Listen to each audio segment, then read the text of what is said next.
Does that make a difference? A little bit. I think it was interesting how the children's story kind of supported some of what I'm going to be talking about today. But first, I want to acknowledge that there's a man here today that normally we see up there on the screen. Ed has honored us with his presence today. Ed, stand up. Take a bow. Come on. There you go. Yeah, you are. But anyway, we're glad to see Ed. He's the man behind all that magic. Sometimes it feels like the more the church begins to respond to God's call, the more the enemy attacks. And it just seems lately that we've seen a number of our members really under fire. Illness and accidents and all kinds of pressures and things. So I guess it lets us know we're doing the right thing, but it can be a little scary at times. And Mikey, I just want you to know that I've got that recipe for those cookies on my desk at home. That's as far as I've gotten. But at some point, we're going to make those for you. So just letting you know. So you thought God couldn't use you. Has anybody ever felt that way? As I remember as a kid, flipping through books at church, and you'd see these portraits of these famous men and women in God's Word. You know, they were spiritual icons, and they always looked as if their eyes were fixed on heaven, and they had some kind of a connection in that way that the rest of us poor slobs could never have. You know, the Mother Teresa's and the Joan of Arc's and Martin Luther and Moses and the disciples, they just all had this look. Almost, you remember the show Touched by an Angel? Anybody remember that show? Remember how the light came down, you know? It just seemed like they all had these halos and the light coming down, and they had a conviction and a self-discipline that seemed almost supernatural. It was if they were born that way. And I was keenly aware that I wasn't. It seemed impossible for the average guy to attain that level of spirituality. And maybe you think, because of your circumstances, your background, the environment you grew up in, that you never could have had a chance to live a life of faith.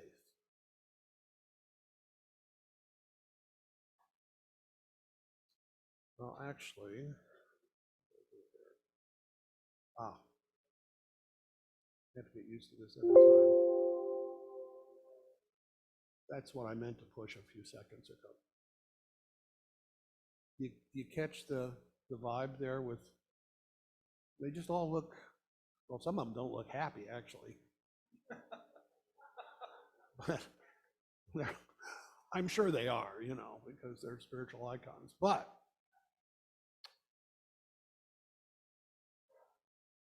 have you ever felt like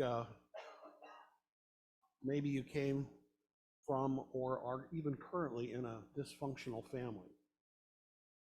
That is a dysfunctional family. Yeah.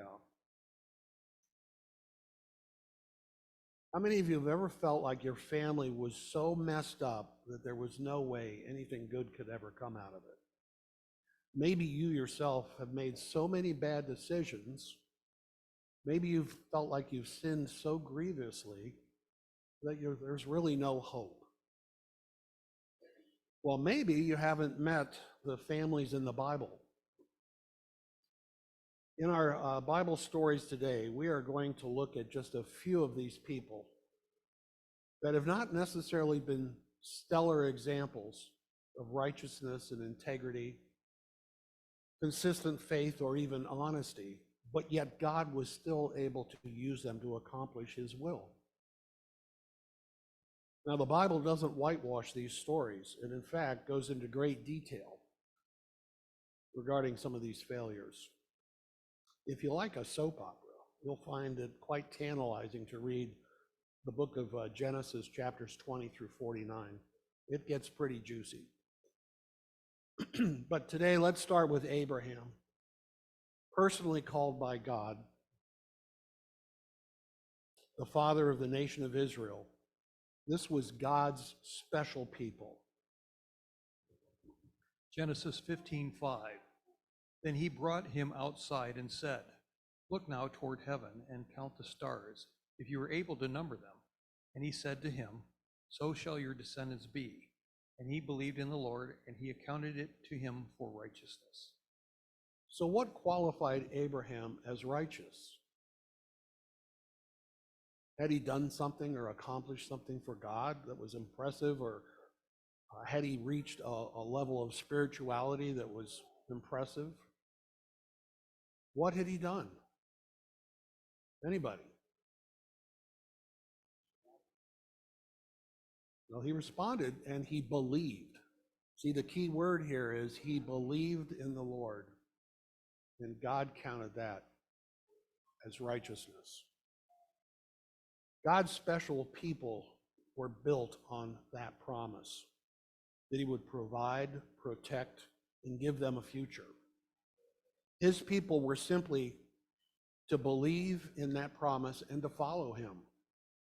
This is the very foundation of the gospel.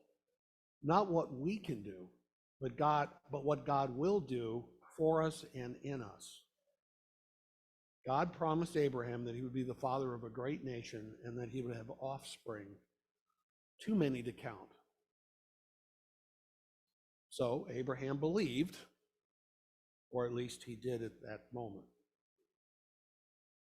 However, many years had gone by and nothing was happening on the child production front. So Abraham's wife, Sarah, decided to take matters into her own hands. She actually talked Abraham into having a child with her handmaiden, Hagar. Scandalous. And the father of God's nation went along with it. Sarah thought that if God wasn't going to make it happen with her, she'd find another way. Apparently, God must have forgotten his promise and needed help, since they were too old to have children anyway. It would have seemed that Sarah's desire to have a child was more powerful than seeing her husband with another woman. Of course, this is not what God wanted, but they got impatient.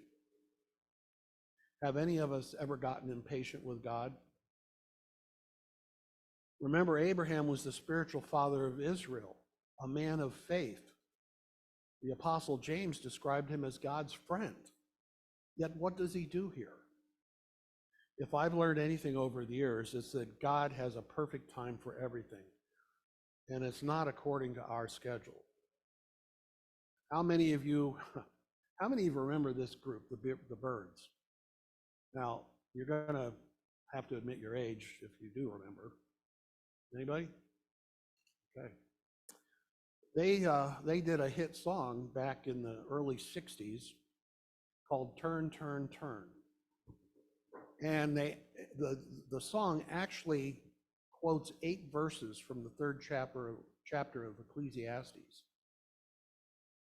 To everything there is a season and time to every purpose under heaven. A time to be born, a time to die, a time to plant, a time to reap that which is planted, and so on. God is the one who has a master plan, and he knows when the timing is perfect for everything.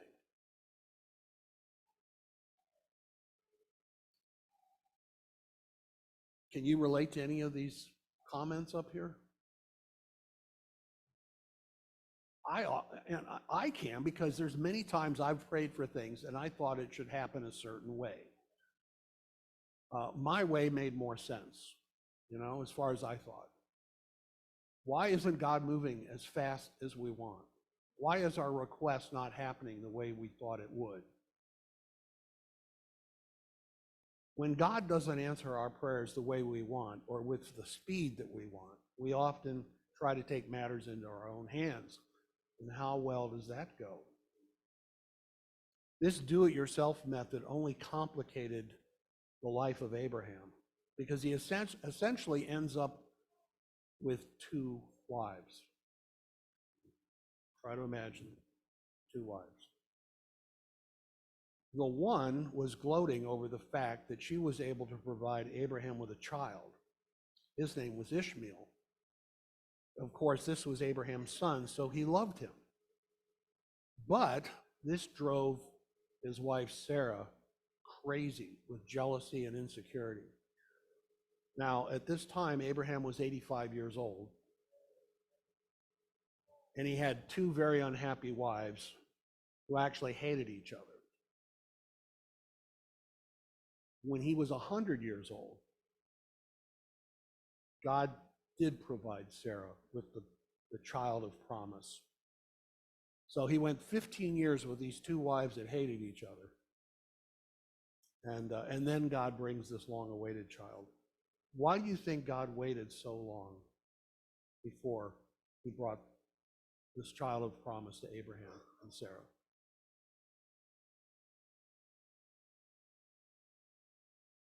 Anybody? Gary? Exactly. There was no way you could mistake where this miracle came from. It was physically impossible. I mean, he's 100 years old. The Bible has a sense of humor on this one. Romans 4:19. And not being weak in faith, he did not consider his own body already dead, since he was about 100 years old, and the deadness of Sarah's womb. I thought that was funny. Yeah, I mean, he's 100 years old. His body's like dead already, right? But he has a child. How many of you have ever watched Sister Wives? Remember that show? This follows the lives of some Mormons who still carry on the tradition of multiple wives. It's a great demonstration of why there are laws against polygamy. So as you can imagine, Sarah having her own child didn't fix the problem. It only increased the tension between Sarah and Hagar, and now the two sons. And it brought things to a boiling point. The first family of the Israelite nation had some serious flaws and contentions. They took matters into their own hands and they made a mess. In fact, their mess affected the world in ways they couldn't even have imagined. Ishmael, Hagar's son, became the father of what is now the Islamic nations. Consider the Middle East today, with its ongoing war against Israel and its impact on world politics and economics, not to mention terrorism.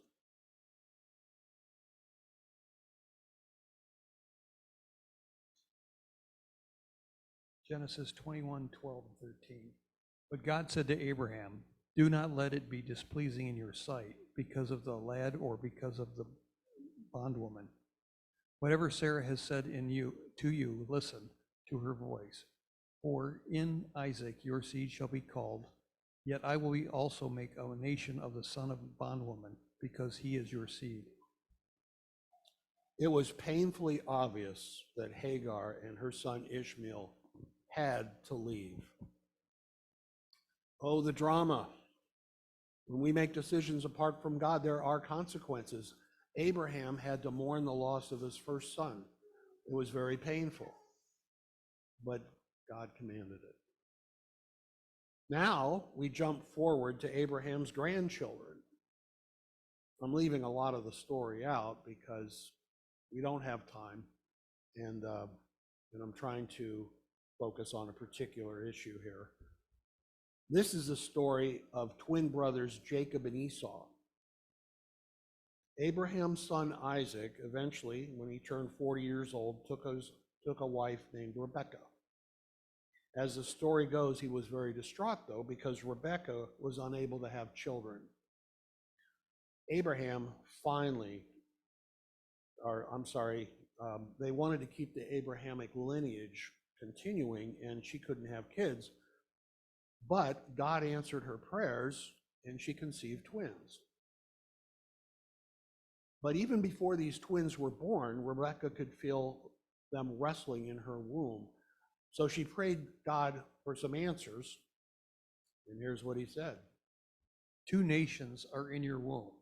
2 peoples shall be separated from your body. 1 people shall be stronger than the other, and the older shall serve the younger. This is obviously a big prophecy that looks down into the world's future and of future nations. So when it's time for the births of the twins, Came out red. He was like hairy garment all over. So they called his name Esau. Afterward his brother came out, and his hand took hold of Esau's heel. So his name was called Jacob. this wasn't actually how they looked, by the way, just so you know. But there was quite a contrast in these two brothers. They were very different. Esau's name literally means hairy. Esau had the position of being the firstborn. That meant he had the responsibility to embrace Abraham's faith and carry the bloodline for the coming Messiah. As the twins grew, it became clear that Esau never did take this responsibility to heart. Esau was the kind of guy who embraced his emotional and physical urges and impulses and the physical world around him, rather than investing or thinking about God and trusting in God. God knew this ahead of time, of course, and he had a plan.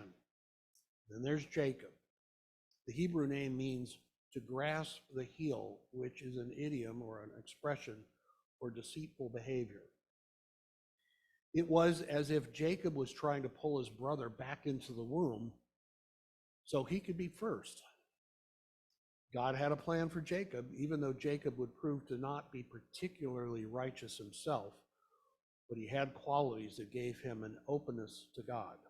And this is important. The fact that many of you are here today is because you have an openness to God, and that's crucial. Well, Esau became a skillful hunter. He was a man's man, brutish, and addicted to the chase. While Jacob was a mild man, he was more refined, patient, and caring, and smart.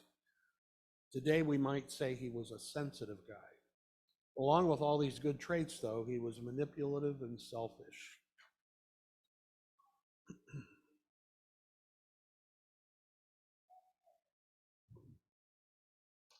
Well, to add to the family negatives, the father liked Esau more because he was macho, provided meat for the family, and he told great stories of his adventures in the wilderness. On the other hand, Rebekah liked Jacob more because he was so helpful and polite. So can you see the problem already? The brothers couldn't relate to each other, and the parents' affection was divided. Talk about a dysfunctional family. Did any of you grow up in a home where your parents had favorites? It hurts, doesn't it? How did it make you feel towards each other? Did you feel jealous, angry, envious, even hateful? It's important to note that the Bible doesn't try to clean up or hide the faults of his people. They were imperfect and often made bad decisions. And here is where all of Isaac's family division really takes a turn. I can turn the page.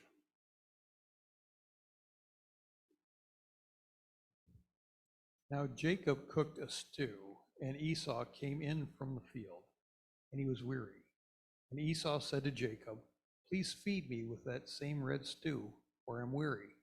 But Jacob said, "Sell me your birthright as of this day." And Esau said, "Look, I'm about to die, so what is a birthright to me?" So he swore to him and sold his birthright to Jacob. While Jacob's been home cooking a stew like a good little domestic man that he was, Esau was out hunting in the fields all day. And when he came back, he was tired and he was hungry. He asked his brother if he could have some stew. Ever the opportunist, Jacob, realizing how hungry and tired he was, says, "Okay, sell me your birthright." Now, any reasonable person, any thinking person, would consider this a ridiculous trade. So what's the big deal about a birthright? Well, in that society, the birthright gave the firstborn legal rights, which included heir to the covenant between God and Abraham. It required a devotion to God, a link in the lineage through which the promised Messiah was to come, head of the household when the father died, and a double portion of the inheritance. In other words, it was a big deal.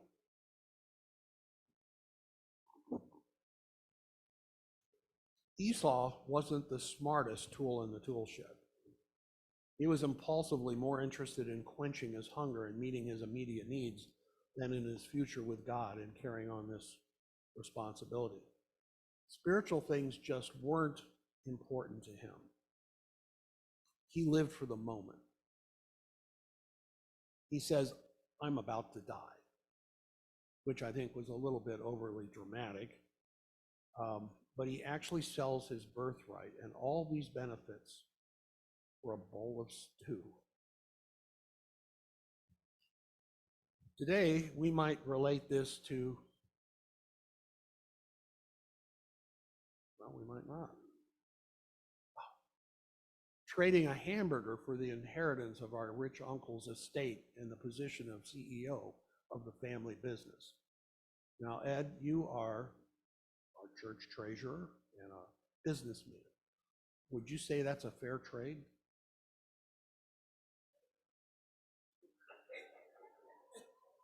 It's not what I was expecting, Ed.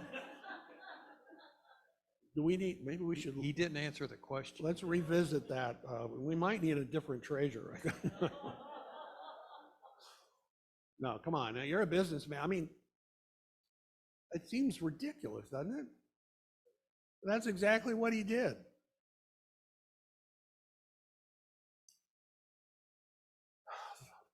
Now, we laugh about this, but here's what the Bible, how it describes Esau.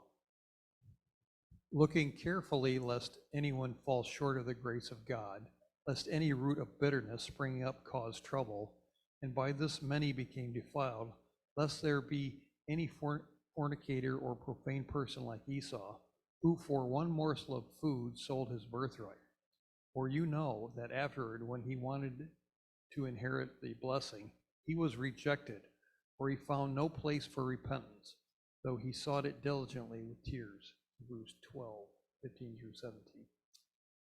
The key thought here is that Esau never repented. Esau was sorry he lost his birthright.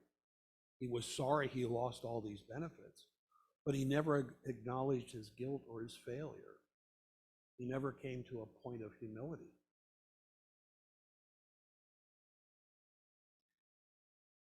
This is a key to the right relationship with God, and it starts admitting that we are guilty and that we are sinners so that God can forgive us.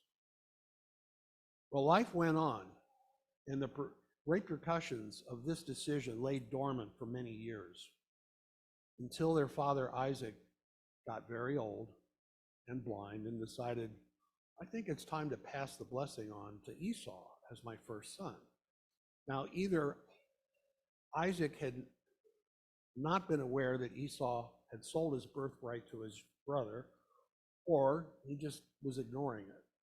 So he asked Esau to go out into the field and bring home some venison so they could have a great meal. And then at that time, he would share and give him the blessing of the birthright. Well, Rebecca, his wife, overheard this conversation between the two of them. So she very sneakily developed a deceptive plan. She told her son Jacob to go out to the field and slay one of the flock, one of the goats from the flock, bring it back. She would cook it up in a savory way to make it taste like venison. And then she used, she said, go give this to your father. But before she did that, she took the animal skins and put them on Jacob's arms and around his neck so that he would appear to be his hairy brother. What's amazing is it seems like a pretty risky plan, but it actually works. So this deceitful trickery gave Jacob the blessing that he wanted. Although it was his mother's plan all along, Jacob had to do some serious lying to pull it off. Not a great example of piety and faith. You can only imagine what happens when Esau comes in from the field and presents his meal and asks for his father's blessing. Well, the dad, Isaac, realizes he's been duped and there's nothing he can do about it. Apparently, once this blessing has been given, it can't be taken back. This means that Esau's younger brother is in charge of the family. He's now the head of the family in all the family matters, and that Esau must serve him. It's safe to say that Esau was really, really angry. In fact, he was so angry he was willing to kill his own brother. And he promised to do so as soon as his father had passed away. Now, Rebecca never expected things to go to this extreme. She probably wondered what she had done, but she realized that her youngest son's life was in jeopardy, so she tells him to run away. Now, try to imagine that you've not only wronged someone, but you've wronged a person that's capable of severe violence, like maybe this guy. You're supposed to be a man of God and have the responsibility of carrying the lineage of the Messiah, and yet you're agonizing over this guilt of your sin as well as the fear of the consequences. I'd say this family is quite a soap opera with all the lying, the deceit, the favoritism, and even the mention of some murderous intentions. This is not what, I just had to throw this in there. This is not the Brady Bunch cooperation and respect and love. Some of you are probably too young to remember that show, but it was fun. So while Jacob was running for cover and hiding, he ends up living with his uncle Laban and working for him. Okay, so Uncle Laban lived pretty far away, so that was a good place to go. But it turns out that Laban is even more conniving and shifty than Jacob was. Well, Jacob falls in love with Laban's daughter, Rachel. She was really beautiful. And so Laban works a deal out with Jacob. And he says, if you're willing to work for me for 7 years, you can marry Rachel. Now that's true love. You're going to work for somebody for 7 years so you can earn the right to marry this girl. That's true love.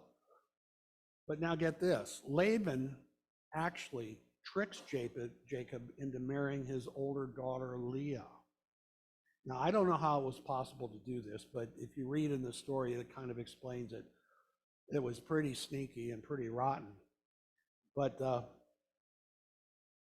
Jacob goes along with it finally, and then Laban actually finagles Jacob into working another 7 years, and then he can have Rachel. So for 14 years, it's taking him to earn these wives. I think this could be an example of what goes around comes around. But it also created tension between these two sisters, because Rachel, it turns out, is able to bear children. Rachel is not able to bear children, while Leah is. Get these names mixed. I'm terrible with names. In fact, Leah ends up providing 4 sons for Jacob. So to combat the situation, Rachel talks Jacob into using her handmaiden to bear children for her. Here we go again with sister wives, and it's an all-out baby war. Well, not to be topped, Leah then gives her handmaiden to Jacob to produce even more children. Multiple wives and multiple handmaidens. I can't even imagine the conflicts and the jealousies. You can read about this in Genesis 30 if you want. God doesn't sugarcoat anything, and these people he chooses to work with to accomplish his goals are far from perfect. Well, during the 14 years that he worked for Laban, Jacob has managed to acquire quite a bit of wealth. He's done this with acquiring livestock and servants, and he did it through God's intervention at the expense of Laban. Now, this did not make Laban very happy, and his sons were angry, so they were ready to take Jacob out. Remember the show Everybody Loves Raymond? This is Everybody Hates Jacob. The Lord directed Jacob to return. Now, this is what God's doing to protect Jacob. The Lord directs Jacob to return to the land of his father and family, promising that he would be with him.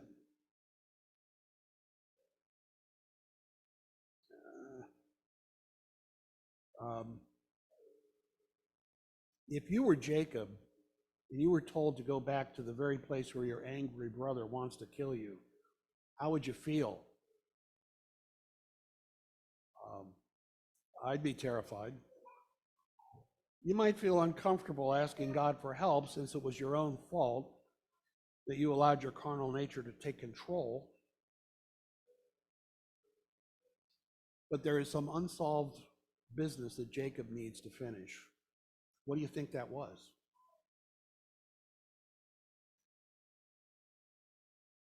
Well, this is where Jacob's faith is tested, and he has to make things right with Esau. He sends servants ahead to let Esau know he's coming, and he offers him gifts to soften his anger. Pretty smart thing to do. But the servants come back and they say, yeah, he's coming to meet you, and he's got 400 men with him. This doesn't sound very comforting to Jacob, and he is truly right. If he's ever had a time in his life when he would have a passionate sincere prayer to God, it's now. He begs God forgiveness and protection. Deliver me, I pray, from the hand of my brother, from the hand of Esau, for I fear him, lest he come and attack me and the mother with the children. For you said, I will surely treat you well and make your descendants as the sands of the sea, which cannot be numbered for multitude. Jacob even has to remind God of his former promise to make his descendants as the sand of the sea. It's then that God interacts with him in an unusual way. Then Jacob was left alone, and a man wrestled with him until the breaking of the day. Now when he saw that he did not prevail against him, he touched the socket of his hip, and the socket of Jacob's hip was out of joint as he wrestled with him. And he said, let me go, for the day breaks. But he said, I will not let you go unless you bless me. So he said to him, what is your name? He said, Jacob. And he said, your name shall no longer be called Jacob, but Israel, for you have struggled with God and with men, and have prevailed. So Jacob called the name of the place Peniel, for I have seen God face to face, and my life is preserved. Jacob has finally had his come to Jesus moment. This is where he's really wrestled with his guilt and his shame for having failed as the receiver as a receiver of the birthright.